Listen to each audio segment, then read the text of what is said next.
Vitry-sur-Seine est l'une des toutes premières villes de France à s'équiper d'un système de collecte pneumatique des déchets.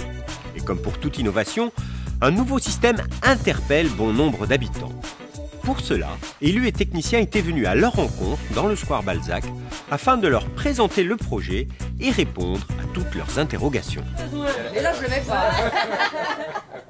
Le projet il est né en 2009, on va dire, surtout sur une question de raménagement de quartier. Donc il a bien fallu penser comment on allait vivre ce quartier. On a mis à plat comment vivaient les gens, comment on pouvait s'ouvrir à la ville, comment on pouvait communiquer avec toute la ville. Et bien sûr, on a mis à plat la problématique qui n'est pas que dans ce quartier-là, mais qui est une problématique, c'est la gestion des déchets. La première question qu'on pose depuis 15 ans maintenant, c'est comment on gère mieux nos déchets, comment on les trie. On peut faire autrement, on peut essayer d'aller plus loin. La ville de Vitry s'est donné les moyens d'aller plus loin. Et ce n'est pas un hasard si on se donne les moyens dans ce quartier en premier, c'est-à-dire un quartier très populaire.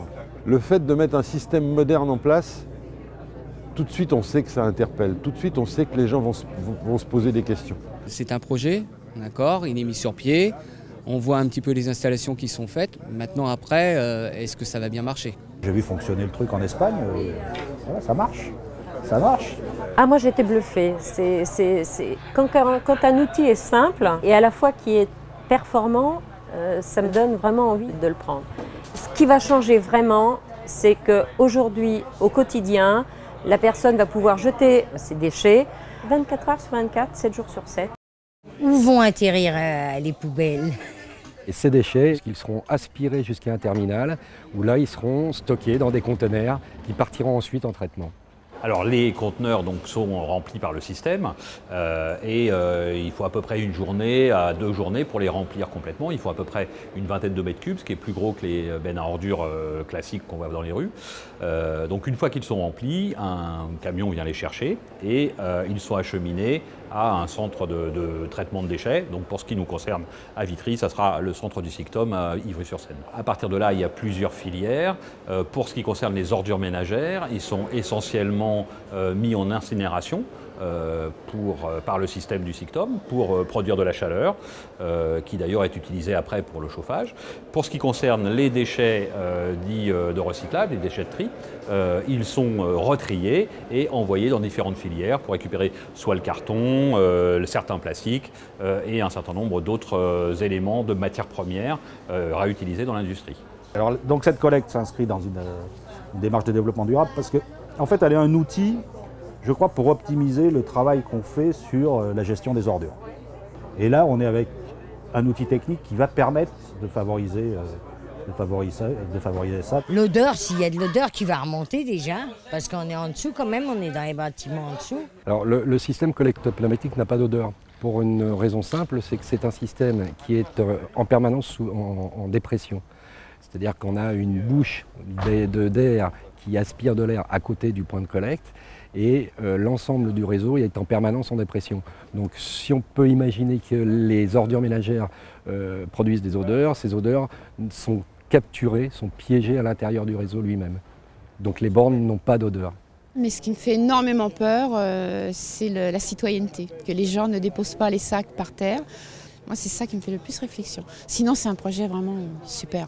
Cet outil, il est pour tous. Donc, il va falloir énormément de pédagogie. Et donc, on a dédié 4 personnes, en tous les cas, pour parler de cette question de déchets. Et ils iront visiter toutes les familles pour bien expliquer ce qu'on attend de cet outil. Si on se trompe, on se plante d'endroits, donc qu'est-ce qui se passe? Alors c'est toujours embêtant de se tromper, effectivement, de mettre un sac qui ne convient pas dans la borne. C'est pas très grave quand c'est une toute petite quantité, effectivement, bon, puisque les volumes collectés sont importants. Dès l'instant où on atteint un certain niveau, la benne peut être refusée et donc, en ce qui concerne le tri, ça peut être refusé au SICTOM et donc on perd l'intérêt du tri. C'est un réseau qui est très sûr. Évidemment, la question de l'usage par les gens eux-mêmes, c'est une question assez fondamentale. Bien sûr que ça peut être tout à fait compréhensible que les gens disent mais comment on va l'utiliser et avec toutes ces peurs de est-ce qu'un enfant peut tomber, comment on va vivre cet outil-là. Et c'est vraiment, tout a été réfléchi. On a anticipé les problèmes de sécurité sur l'ensemble du réseau. On a des bornes qui s'ouvrent comme un vide ordure, mais qui ont un certain poids de manière à ce que les enfants ne puissent pas aller se coincer les doigts à l'intérieur. L'ensemble des bornes elles-mêmes, elles sont en acier et carbone traitées, donc elles ne risquent pas grand-chose, elles ne peuvent pas brûler. Le fait que le système soit en dépression, même si vous jetez quelque chose d'enflammé à l'intérieur de la borne, le manque d'air et l'aspiration vont faire que ça va s'éteindre immédiatement. Voilà. Les problèmes de sécurité sont relativement limités. Je voulais savoir pour les bouteilles, comment ça va se passer? Parce qu'on n'a pas le trait des bouteilles. Dans le plan propreté, bien évidemment, on a réfléchi aux autres flux de déchets. Puisque aujourd'hui, on a des encombrants, donc ce sont les lits, les matelas, les sommiers, les frigos, etc. Et puis, on a tout ce qui est déchets verts également, les déchets verts qui peuvent être produits par les ménages. Et on a le verre. Alors, il faut savoir que ces déchets-là ne passent pas dans le réseau de collecte pneumatique, mais que nous avons aujourd'hui des réflexions pour l'amélioration de la gestion de ces types de déchets. Pour le verre, par exemple, sur le secteur qui va être desservi par la collecte pneumatique, on a une réflexion pour supprimer les bacs de verre qui sont collectés en collecte traditionnelle, et on va mettre des conteneurs enterrés, voilà, qui seront de l'apport volontaire, mutualisés dans des colonnes qui feront entre 5 et 10 mètres cubes.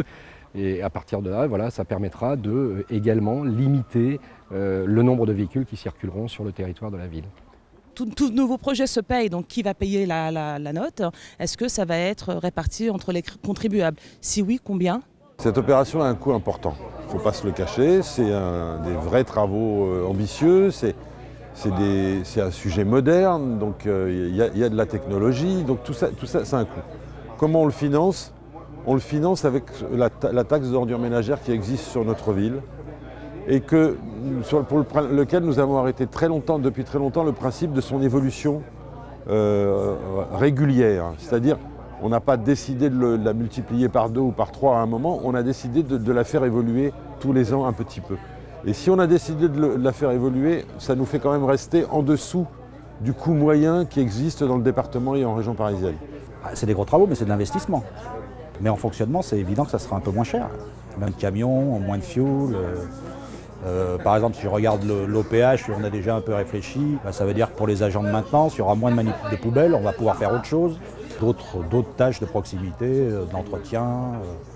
Peut-être qu'on va faire plus d'espace vert qu'on en fait aujourd'hui. Donc voilà, pour nous, c'est plutôt un plus énorme. Ce que je me pose aussi comme question, peut-être, c'est par rapport à tout le personnel des éboueurs. Qu'est-ce qu'ils vont devenir plus tard s'il n'y a plus de collecte motorisée? La collecte pneumatique ne concerne pas la totalité du territoire de la ville, et donc on va continuer à collecter les ordures de manière traditionnelle dans d'autres quartiers. Donc c'est pour les rippers concernés par les quartiers, donc le 8 mai, Balzac et Rouget de Lille, ils seront réaffectés dans d'autres quartiers de la ville pour faire et continuer leur travail de ripper. L'impact sur l'emploi, c'est surtout l'impact sur les missions.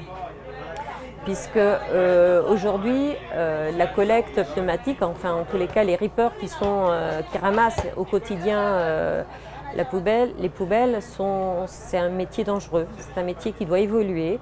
Et c'est plutôt dans cette évolution qu'il faut voir l'impact. L'intérêt de la collecte pneumatique, c'est effectivement de venir se substituer à des emplois qui concernaient le déplacement de conteneurs, notamment chez les bailleurs des grands ensembles. Effectivement, ces emplois vont pouvoir être redéployés sur d'autres activités, notamment sur les espaces extérieurs, les espaces verts, l'intérieur pour nettoyer les halls ou des choses comme ça, changer les ampoules. Toutes les activités qui, effectivement, font aussi partie de leur charge.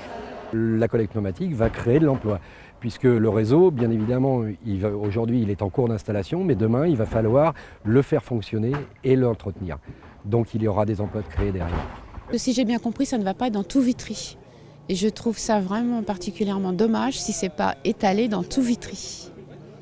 Ça pourrait être sur toute la ville. Ce système est performant, il peut être sur toute la ville. Après, bien sûr qu'il y a une question quand même de densité, il ne faut pas non plus se leurrer.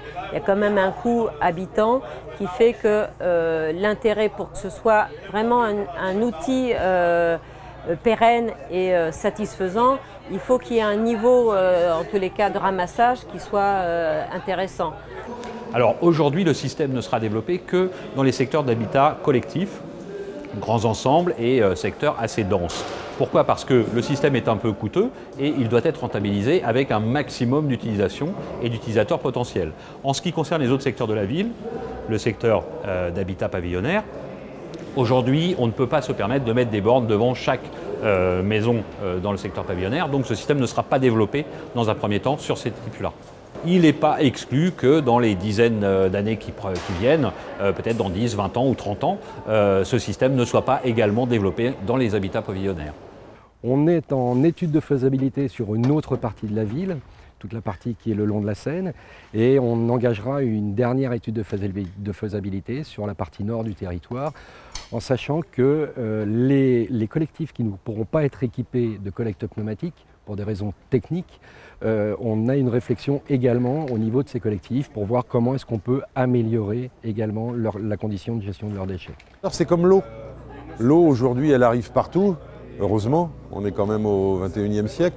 Et bien demain la collecte pneumatique ça va prendre 20 ans, 30 ans, 40 ans peut-être, mais partout on aura cette possibilité. Je pense que ce projet collecte pneumatique apporte un confort conséquent à l'ensemble des administrés. Moi je suis très très fière parce que c'est un outil simple et c'est quelque chose qui peut apporter que des avantages. C'est un nouveau pas dans la modernité urbaine. Je crois que vraiment ça peut marquer assez profondément la vie d'un quartier, d'une cité.